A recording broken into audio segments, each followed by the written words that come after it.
Anil one more block buster. ఏంటిది నువ్వేనంట?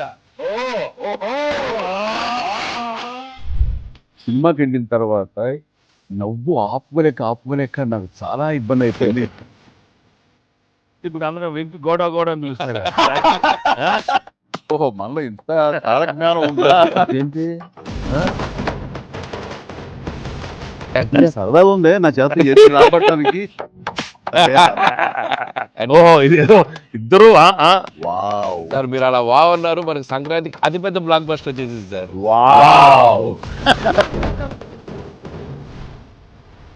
ఇద్దరం తిండి లేకుండా తినేస్తాం. ఎక్కడ ప్రొడ్యూసర్లు ఎక్కడ డైరెక్ట్ గా మన పని అయిపోయింది. వాళ్ళ పని స్టార్ట్ అయిన తర్వాత లెక్కలు సినిమాలో బాగా సూపర్ స్లిమ్, అందరికి తినే యోగం ఉంటుందా? కొంతమందికే ఉంటుంది ఇక్కడ. సార్ రికార్డ్ బ్రేక్ కాదు సార్, కొత్త రికార్డ్ సెట్ అవుతాయి. Thanks to audience.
ఏంది వెంకీ సంగతి?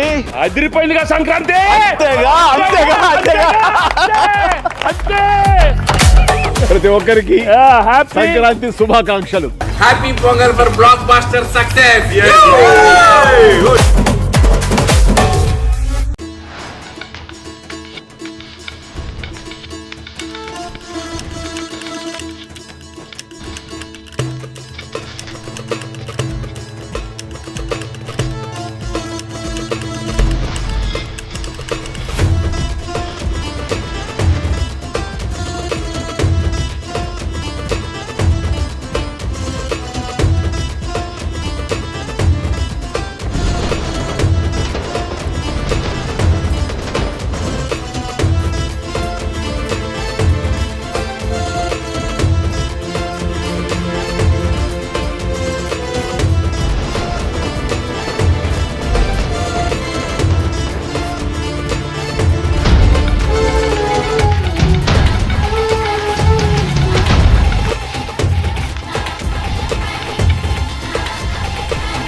హలో అండి, అందరికీ నమస్కారం. ముందుగా ప్రేక్షకులందరికీ సంక్రాంతి పండుగ శుభాకాంక్షలు.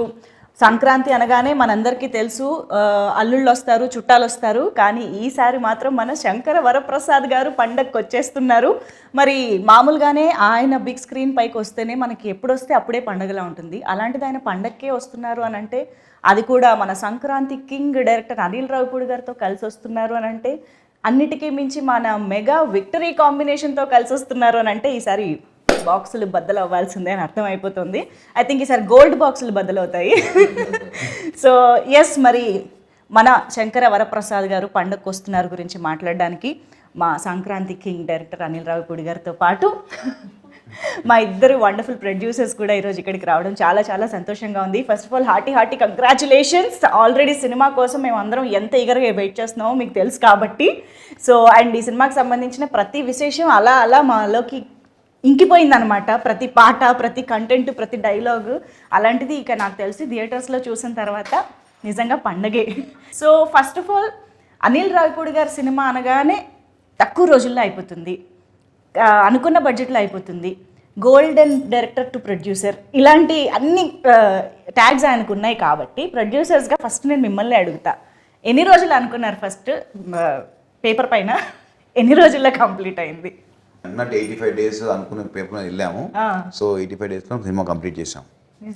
నిజం అండి. 85 అంటే 85 అంటే 1-2 days అటు ఇటు ఉంటుంది. బట్ మేము అనుకుంది 85 days లో కంప్లీట్ చేద్దాం పెట్టుకున్నాము. అదే డేట్స్లో మేము కంప్లీట్ చేసాం. సుష్మిత గారు అంతే పక్కా 100%. అంటే మినిమం 80 days యాక్చువల్గా ఇంకా బాగా ముందే చేద్దాం అంటున్నాం కానీ తగ్గేది. ఈ స్ట్రైక్స్ వల్ల మాకు డేట్స్ కాంబినేషన్ ప్రాబ్లం వల్ల వాటి వల్ల ఒక 4 రోజులు పెరిగింది కానీ ఈసారి మాన్సూన్ ఎక్స్టెండ్ అయింది బాగా గట్టిగా 1 month ఎక్స్టెండ్ అయింది. దానివల్ల ఒక వర్క్ డిస్టర్బ్ అయ్యి ఇంకొక 4-5 days పెరిగిపోయింది. ఓకే, అంటే మామూలుగా ఒక్కొక్క సినిమాకి ఒక్కొక్క రకమైన ఛాలెంజెస్ వస్తూ ఉంటాయి. అన్నీ ఒకటే రిపీట్ అవ్వాలని కూడా లేదు. కానీ మెగాస్టార్ ఒకవైపు చిరంజీవి గారు, విక్టరీ వెంకటేష్ గారు, lady super star Nayanthara garu, ఇలాంటి ఒక star cast and of course Sachin Khedekar గారి దగ్గర నుంచి ఎవరిని తీసుకున్నా బిగ్ పర్సనాలిటీస్, ఇంతమంది కాంబినేషన్లో అనుకున్నట్టుగా వర్కౌట్ చేయడం అనేది అసలు అది మామూలు విషయం కాదు. ఆ ఛాలెంజెస్ ఏం ఫేస్ చేసి ఉండుంటారు ఇంత వాస్ట్ సినిమాలో? అంటే అది చెప్పాలంటే అండి డైరెక్టర్ గారికి ఉన్న క్లారిటీ మెయిన్ అని చెప్తాను. ఎందుకంటే సపోజ్ మేము నెక్స్ట్ వీక్ ఈ సీన్స్ చేద్దాం ఈ యాక్టర్స్తో, మాకు ఈ స్ట్రైక్ వల్ల చాలా ఇబ్బంది పడ్డాం. ఆ యాక్టర్స్ డేట్స్ ప్రాబ్లం అవుతాయి, మా లొకేషన్స్ ప్రాబ్లం అవుతాయి, అన్నీ అయినప్పుడు బట్ ఆయనకి ఆ కన్విక్షన్, ఆ విజన్ ఉంది కాబట్టి ఓకే ఈ యాక్టర్స్ లేకపోతే ఆ టైంలో మనకి వేరే వర్క్ ఏం చేయొచ్చు అని ముందుగా ప్రీ ప్లాన్ ఉండటం వల్ల కూడా చాలా హెల్ప్ అయింది. లేకపోతే అదే వర్క్ చేయాలన్నప్పుడు సినిమా ఆ టైంకి అవ్వదు. చాలా మంది ఏంటంటే నువ్వు ఎందుకు తొందరపడుతున్నావు, స్ట్రైక్ ఉన్న ఇబ్బంది ఉంది, అనిల్ 10 రోజులు సినిమా తీసేస్తాడు కదా, అనిల్ 20 days సినిమా తీసేస్తాడు కదా, ఫాస్ట్గా తీసేస్తాడు కదా, అనిల్ చూసుకుంటాడు కదా, నువ్వెందుకు మమ్మల్ని టెన్షన్ పెడుతున్నావు చాలా ప్రొడ్యూసర్లు. స్ట్రైక్ ఏదో కాల్ ఆఫ్ చేద్దాం అంటే బట్ వాళ్ళందరికీ ఏంటంటే ఆయన మీద కాన్ఫిడెన్స్, తక్కువ టైం ఉన్నా సరే సో నీకెందుకు టెన్షన్, ఆయన కంప్లీట్ చేస్తాడు, ఆయన 2 days వరకు 1 day తీయగలడు, ఆయనకు అది ఉంది టాలెంట్ అని మొత్తం పట్టినంత ఇచ్చి ఆయన మీద వేసాం. ఆయన స్ట్రెంగ్త్ ప్రీ ప్రొడక్షన్ అండి. ప్రీ ప్రొడక్షన్ లో బ్యాకప్ ఒక బ్యాకప్ రెడీగా ఉంటుంది ఆయనకి. స్టోరీ అంత గట్టిగా రాసుకుంటారు, ఈ బ్యాకప్స్ కూడా అంత గట్టిగా ఉంటాయి. అంటే ఇది జరగకపోతే నెక్స్ట్ సో దానివల్ల ఎన్ని ఛాలెంజెస్ వచ్చినా, ఈ డేట్స్ కాంబినేషన్స్ అవన్నీ వచ్చినా we are able to accommodate it. Because ఒక్కొక్కసారి ఆర్టిస్ట్ లేకపోయినా కూడా ఆర్టిస్ట్ ఉన్నాడు అనుకుని ఆ సీన్ తీసి ఆర్టిస్ట్ విడిగా పిలిపించి మళ్ళీ ఆర్టిస్ట్ దాంట్లో పెట్టి తీస్తాం. అది కామెడీ స్పేస్ లో ఎలా వర్కౌట్ అవుతుంది అనిల్ గారు? అది తప్పదు, ఇక ఆర్ట్ సిచ్యువేషన్ లో ఇప్పుడు ఓకే సంథింగ్ యాక్షనో డ్రామానో లేదా సీరియస్ దో అంటే మేబీ ఏమో అనుకోవచ్చు. Comedy is just like reaction కూడా కదా. లాస్ట్ షెడ్యూల్ లో కొద్దిగా అట్లా అయింది కానీ ప్రతి సీన్ అలా చేయలేం. కానీ ఏదన్నా 1 or 2 సీక్వెన్స్ ఇక కాంట్ బట్ ఇక తప్పదు, రిలీజ్ టైం దగ్గరకు వచ్చాం కాబట్టి అన్నప్పుడు మ్యాచ్ చేసి తీసేస్తాం. నో మనకి విఎఫ్ఎక్స్ వచ్చింది కాబట్టి అండ్ ఎక్స్పీరియన్స్ ఆర్టిస్టులు కాబట్టి ఇబ్బంది లేదు. చెప్పాలి ఇప్పుడు ఈయన అన్నారు కదా, ఒక ఆర్టిస్ట్ లేకపోయినా సజెషన్లో ఇంకెవరన్నా పెట్టి అది ఫినిష్ చేసాం. That kind of smart work చేశారు ఈయన. బట్ అటువైపు మీరు అన్నట్టు కామెడీకి రియాక్షన్ రావాలి కదా. సో అప్పుడే మా డైరెక్ట్లో ఉన్న యాక్టర్ బయటకు వస్తారు. సో ఆ కామెడీ, ఆ డైలాగు, ఆ రియాక్షన్ ఈయన ఇచ్చేస్తే ఆటోమేటిక్లీ ఇక్కడ ఉన్న actor they can perform easily. అది జరిగింది. అందుకనే ఇద్దరు ప్రొడ్యూసర్స్ల నమ్మకం, స్టార్స్ నమ్మకం మొత్తం మీ మీద. యా కానీ అనిల్ రావిపూడి గారు అసలు నిజంగా హ్యాట్స్ ఆఫ్ అండి. అంత ఈజీ కాదు, మేము నవ్వుకుంటూ అలా మాట్లాడుతున్నాం కానీ I'm sure this is so challenging. Especially ఒక ఎంటర్టైన్మెంట్ జానరా అనేది బ్రెయిన్ ఎప్పుడు పనిచేస్తూ ఎప్పటికప్పుడు ఆ టైమింగ్ని మీరు జడ్జ్ చేయగలుగుతూ అలా ఉండాలి కదా. Handling all these challenges is very very tough. And especially మీకు డైరెక్టర్గా స్వీట్ సర్ప్రైజెస్ వస్తూ ఉంటాయి అప్పుడప్పుడు ఎక్స్పెక్ట్ చేయనివి. How do you be prepared for that? అంటే ఏదొచ్చినా మనం ఇక పని ఆగకూడదనే మైండ్ సెట్లోనే వెళ్తాం కాబట్టి ఎలాంటి సిచ్యువేషన్ వచ్చినా దానికి ప్లాన్ బి చేసుకొని వెళ్ళిపోవటమే. సో ఇంకా నాకేంటంటే నా మెంటాలిటీ, నా నేచర్ వైజ్ నేను డిస్టర్బెన్స్ ఎక్కువ క్రియేట్ చేసే పర్సన్ కాదు. సో ఉన్న డిస్టర్బెన్స్ని క్లియర్ చేసే టైప్ కాబట్టి that could be easy for me. అంటే మేము విన్నాము ఇంతకు ముందు కూడా మీరు అన్నారు ప్లాన్ ఏ కాదు, ప్లాన్ బి కాదు, ప్లాన్ సి కూడా పెట్టుకుంటూ ఉంటారు అనిల్ రావిపూడి గారు అన్నట్టు. అది ప్లాన్ సి వరకు ఎలా ఉంటుందంటే సీన్స్లోనా లేకపోతే దాని ఎగ్జిక్యూషన్లోనా? ఈ ప్లాన్లు ఎలా వేసుకుంటారు ప్రీ ప్రొడక్షన్లో? అంటే ప్రీ ప్రొడక్షన్లో ఎగ్జిక్యూషన్కి ఏం కావాలో అది చేస్తాం. ప్లాన్ ఏ ప్లాన్ బి అంటే ఏదైనా కో డైరెక్టర్ వేసిన స్కెడ్యూలింగ్ ఏదైనా ప్రాబ్లమ్స్ ఉంటే తప్ప స్క్రిప్ట్ ఆన్ పేపర్ మీద ఏది ఉందో ఎగ్జిక్యూషన్ అదే వెళ్తుంది. దానికి ప్లాన్లు ఏం మారో. ఎలా రాసుకున్నామో సీన్ని దాన్ని ఇంకా నెక్స్ట్ లెవెల్కి ఎలా తీసుకెళ్ళాలి, ఆర్టిస్టులు అందరితోటి ఒక అట్మాస్ఫియర్, పాజిటివ్ అట్మాస్ఫియర్ క్రియేట్ చేసి అవుట్పుట్ ఎలా బాగా తెచ్చుకోవాలి, ఇక ఇవన్నీ నాకు వెళ్ళే ప్రాసెస్లో చేసుకుంటూ వెళ్ళిపోవటమే. ప్లాన్లన్నీ స్క్రిప్ట్లో కాదు, ఎగ్జిక్యూషన్లో డిఫరెంట్గా. ఎస్, మీకు ఇద్దరికి అంటే మీరు ఆల్రెడీ అనిల్ గారితో వర్క్ చేశారు కాబట్టి ఆయన స్టైలు, ఆయన మేనేజ్ చేసే విషయాలు అన్నీ తెలుసు. కానీ సుష్మిత మ్యామ్, మీరు ఫస్ట్ టైం ఇంత క్లోజ్గా వర్క్ చేయడం అంత ఆన్ సెట్స్ జరిగింది కాబట్టి what surprised you the most from Anil garu? He's of course a very creative director అని తెలుసు ముందే. ఆయన స్క్రిప్ట్స్లో ఎంత సరదా ఉంటుందని తెలుసు, ఆయన స్టోరీస్లో ఎంత ఎంటర్టైన్మెంట్ ఉందని తెలుసు. But he's very creative in this అండి, execution. So that is the real success of a director. ఇప్పుడు సాహు గారు అన్నట్టు అనుకున్న టైంలో, అనుకున్న ప్లాన్లో, ఉన్న మన సర్కమ్స్టాన్సెస్లో, ఇప్పుడు వర్షాలు, యాక్టర్ డేట్లు, ఇవన్నింటిలో కూడా ఆయన అనుకున్న స్క్రిప్ట్ తీయగలిగారు కదా. That is the where he used his creativity as best as possible. ఆయన ఇప్పుడు చెప్తున్నట్టు దేనికి నో చెప్పరు, దేనికి ఇది కుదరదు అంటారు, ఏమీ లేదు. So that was a very sweet surprise for me. Usually I was expecting పెద్ద డైరెక్టర్ కదా ఉంటాయి కొన్ని ఇవి అవి అని, but nothing. He's a great planner and superb executor. Triple hattrick కొట్టబోతున్నారు, అయినా కూడా మీలో ఏ మార్పు లేదని అర్థమైంది అనిల్ గారు. సూపర్. అండ్ సాహు గారు, మీకు నాకు తెలిసి బియాండ్ డైరెక్టర్ అండ్ ప్రొడ్యూసర్ మీ ఇద్దరికి ఒక బాండ్ ఏర్పడిపోయి ఉంటుందని మా నమ్మకం. How do explain that? డెఫినెట్గా అండి, నాకు ఈ సినిమా పరంగా కానీ వేరే పర్సనల్ విషయాలు చాలా షేర్ చేసుకుంటూ అనుకుంటాం, ఇండస్ట్రీ విషయాలు మాట్లాడుకుంటూ ఉంటాం, ఒపీనియన్స్ కానీ ఏదైనా. సో దాన్ని ఏమంటాం, మూవీ విషయానికి వస్తే విషయాలంటే అత్తగారు మామగారిని ఎలాగ అలాంటివి లేవు కదా. అవన్నీ సినిమాలు చూపించేస్తున్నారు ఇంకా. ఓకే. సో ఇంకోటి ఏంటంటే డెఫినెట్గా ఆయన ముందు డైరెక్టర్గా సరే నా సినిమా ఇది బాగుండాలి అని ఎంత ఆలోచిస్తారు, ప్రొడ్యూసర్ కూడా ఈ సినిమా వల్ల ఎంత లాభం ఉండాలి అనేది కూడా ఆలోచిస్తారు. మనం చూస్తే చాలా తక్కువ మంది డైరెక్టర్స్కి అసలు ముందు అది ఉంటుంది. ఈయన ఏంటంటే ముందే బడ్జెట్ వేసేప్పుడు కూడా ఓకే అసలు మనకి ఎంత బిజినెస్ అవుతుంది, మనం ఎంతలో తీస్తే సేఫ్ అవుతాం, ఎట్లా ఏంటి, మనం రేపు పొద్దున్న సినిమా రిలీజ్ అయినా కూడా ఎంత బాగుండాలి, అందరూ బాగుండాలి, బయర్స్ కానీ ఎగ్జిబిటర్స్ అందరూ. సో ఈ స్పేస్లో అందరూ హ్యాపీగా ఉంటే నాకు ముందు హ్యాపీగా ఉంటుంది, నేను పీస్లో పడుకుంటాను. ఎప్పుడు అదే చెప్తాను, నాకు ఎక్కడ ఇబ్బంది ఉన్నా నాకు చెప్పు, నేను చూసి కంట్రోల్ చేస్తాను. ఎంతసేపు తన మైండ్ ఏంటంటే ఒక ప్రొడ్యూసర్కి ఆ చైన్లో ఉన్న అందరూ కూడా హ్యాపీగా ఉండేటట్టు ఆలోచిస్తారు, కానీ వేరే ఆలోచన ఉండదు. తను ఒక్కోసారి తనే కాంప్రమైజ్ అవుతాడు. సరే సీన్ చేద్దాం అనుకుంటే అబ్బా ఇది ఎందుకు లెక్క చెక్ అవుతుంది, నేను ఇంకో ఆలోచిస్తాను. సో ఆ క్లారిటీ తనకు ఉంది కాబట్టి ఒక సీన్కి 4-5 రకాలుగా కూడా ఆలోచించి ఎక్కడ తగ్గిద్దాము ఏంటి అని ఆయనే. నేను అందుకనే అంట నీళ్ళు ఉండగా దిగులు తనకు ఎందుకు అంటానంటే దానికే అంట. సో ఆ ప్రెషర్ అంతా కూడా ఆయనే పడతాడు పాపం. ప్రొడ్యూసర్ల స్లోగన్ అనిల్ ఉండగా దిగులు దండగా. అది డెఫినెట్ అండి. ఐ థింక్ బడ్జెట్ విషయంలో మాట్లాడితే ఇంకొక ఇంపార్టెంట్ విషయం ఎస్పెషల్లీ విత్ అనిల్ గారు ఈజ్ ప్రమోషన్. అంటే cinema budget divides into 2 parts, ఒక ప్రొడక్షన్కి ఒకటి ప్రమోషన్కి అన్నట్టుగా ఉంటుంది కదా. ఈ ప్రమోషన్ ప్లానింగ్లో హీస్ డెఫినెట్లీ నంబర్ 1 మాస్టర్. మాట్లాడకూడదు ఇప్పుడు, మళ్ళీ ఆయన ప్రమోషన్ తక్కువ అయింది కదా, నేనే ప్రమోట్ చేసి ఎక్కువ రెమ్యూనరేషన్ అడిగేటట్టున్నారు. అవునా? బట్ ఈ ప్లానింగ్ ఎలా జరుగుతుంది, ఏ స్టేజ్ నుంచి జరుగుతుంది, ఆ బడ్జెట్ డివిజన్ ఎలా జరుగుతుంది మాకు తెలియాలి. అంటే ప్రమోషన్స్కి నాకు తెలిసి ప్రొడక్షన్కి పెద్ద బడ్జెట్ ప్రెషర్ ఉండదండి. అంటే ఈవెంట్ ప్రీ రిలీజ్ ఈవెంట్ చేయటం, లేకపోతే అవుట్డోర్ ఈవెంట్ చేయటం అంటే అంతే. ఈ మనకి మిగతా అన్ని సెట్లో షూట్ చేసి ఇప్పుడు ఈ మధ్య అంతా అదే చేస్తున్నాం. అంటే సంక్రాంతి నుంచి అదే స్టార్ట్ చేశారు, అంత ముందు కూడా కొంతమంది అలా చేసేవాళ్ళు. సో మనకి లైవ్గా ఏమేం చేస్తామో మన వర్క్ జరిగేటప్పుడే జరిగిపోతున్నాయి. పర్టికులర్గా ప్రొడక్షన్కి బడ్జెట్ అంటే ఈవెంట్స్ చేసినప్పుడు తప్పితే ఈ టైంలో మిగతా అన్ని లైవ్ దీంట్లోనే టీమ్ చేసుకుంటూ వెళ్ళిపోతాం. మన మేకింగ్ వీడియోస్ అని మన దాంట్లో క్లిప్స్ తీసుకొని చేయటం, లేకపోతే చిన్న చిన్న స్కిట్స్ చేయటం. సో ఇట్లా చూస్తే ఆయన ప్రమోషన్ ఫస్ట్ డే స్టార్ట్ చేశారుగా, ఓపెనింగ్ డేనే ప్రమోషన్ స్టార్ట్ చేశారు కదా. ఉగాదికి ఓపెన్ చేస్తే సంక్రాంతికి రిలీజ్, అక్కడే అర్థమైపోతుందండి ప్లానింగ్ ఎలా ఉంది అని చెప్పేసి. But I think you deserve all the applause. ఈరోజు ప్రొడ్యూసర్స్గా మీ ఇద్దరికి, ఎస్పెషల్లీ మెగాస్టార్ హిమ్సెల్ఫ్ మీకు స్టేజ్ పైన, ఎస్పెషల్లీ మీకు మా పెద్ద బిడ్డ అంటూ ఆయన మాట్లాడుతుంటే మాకే భలే ఎమోషనల్గా అనిపించింది. మీకు ఎలా అనిపించుంటుంది దాట్ మూమెంట్?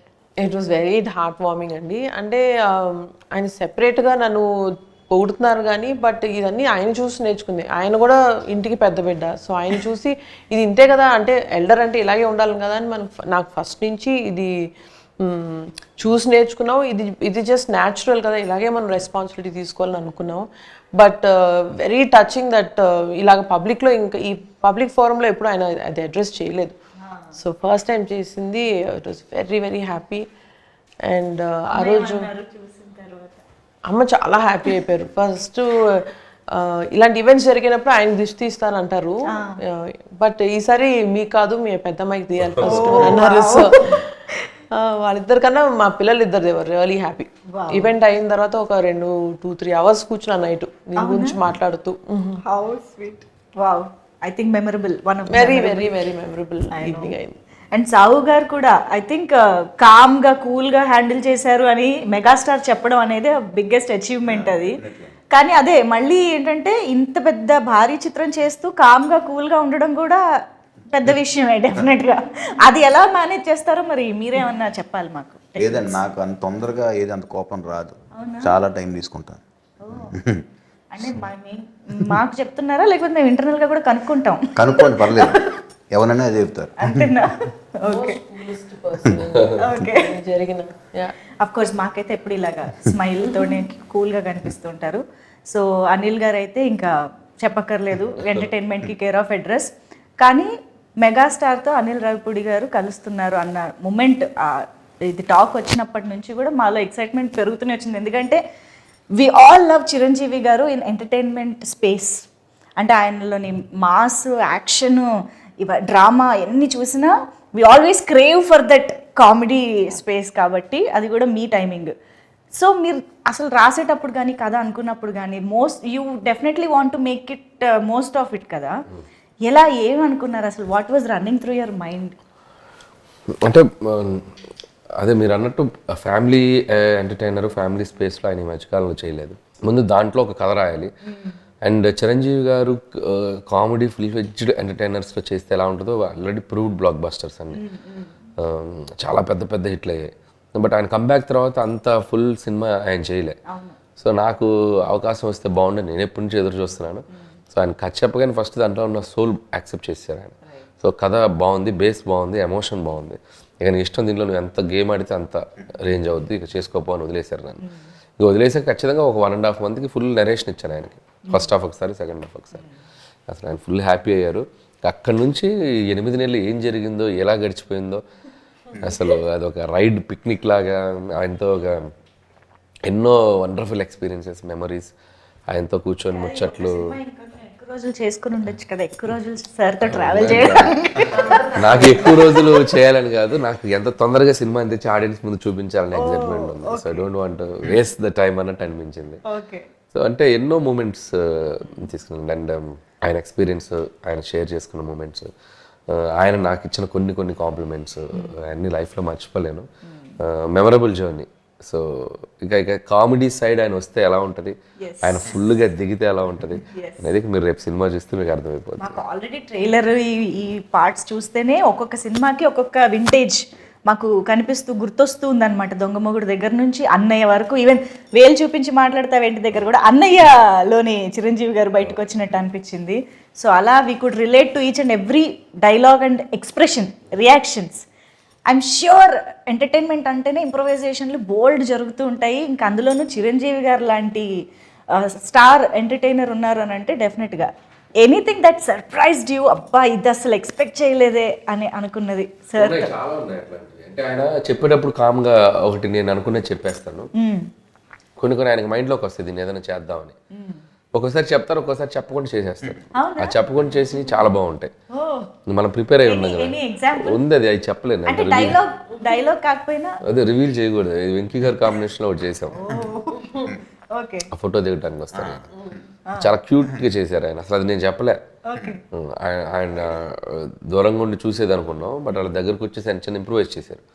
అది చాలా బాగుంది. జనరల్గా ఆయన ఇమేజ్కి ఆ క్యారెక్టర్లో ఉన్నారు కాబట్టి, ఆ శంకర్ వరప్రసాద్లో బిహేవ్ చేశారు కాబట్టి చేయగలిగారు. దట్ ఈస్ ఆర్టిస్ట్గా ఆయన ఎంత క్యారెక్టర్లు ఓన్ చేసుకున్నారు అనే దానికి ఒక ఎగ్జాంపుల్. అలాంటివి చాలా చేశారు. ఇంకా ఆయన అదే చెప్పాను కదా, సో కామెడీ టైమింగ్ ఆయనకి నరాల్లోకి ఎక్కిందా, ఆయనకి అన్స్టాపబుల్. బికాస్ ఆ డైలాగ్ డెలివరీలో కానీ ఆ రియాక్షన్, బాడీ లాంగ్వేజ్, ఎవ్రీథింగ్ అసలు భలే. డబ్బింగ్లో కూడా చేశారు చాలా చిన్న చిన్న ఇంప్రూవేషన్స్ అన్ని. ఓకే, సో ఫన్నీగా మాడ్యులేషన్స్ అన్ని. ఇంకా మేము లెక్క పెట్టుకోవాలి అంతే రేపు థియేటర్లో, డౌట్ లేదు. అండ్ మోస్ట్ ఇంపార్టెంట్లీ ఆ మూమెంట్, అవును ఇప్పుడు ఏమైనా లీక్ చేస్తారా ఏ టైంలో వస్తుంది ఆ కాంబినేషన్ అని?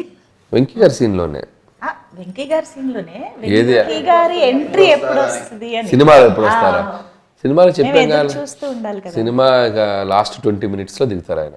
ఆ స్టెప్ అడుగు పెట్టడం లాస్ట్ 20 minutes ఉందనగా అదనమాట సంగతి. కొంచెం ఎదురు చూస్తూ ఉన్నాం, తప్పదు. So that moment I'm sure థియేటర్లు మొత్తం వాళ్ళిద్దరు కలుసుకోవటం, వాళ్ళిద్దరు మాట్లాడుకోవటం, వాళ్ళిద్దరు అల్లరి చేయటం తెలుగు ప్రేక్షకులు ఇంకో 2-3 సంక్రాంతులు గుర్తుపెట్టుకునేలా ఉంటుంది. అంటే మన తెలుగు ప్రేక్షకులకి 4 pillars ఆఫ్ తెలుగు ఇండస్ట్రీ అని అంటాం, అందులో 2 పిల్లర్స్ని ఒక స్క్రీన్ పైన పండక్కి చూస్తున్నామంటే అసలు never before ever after kind. మీ డైలాగే చెప్పాలి. సో బట్ మీరు ప్రీ రిలీజ్ ఈవెంట్లో ఒక మాట కూడా అన్నారు, సినిమాలో ఇమోషన్స్ యాంగిల్ కూడా చాలా ఉంది అనేసి, విచ్ మనకి ట్రైలర్లో కానీ అది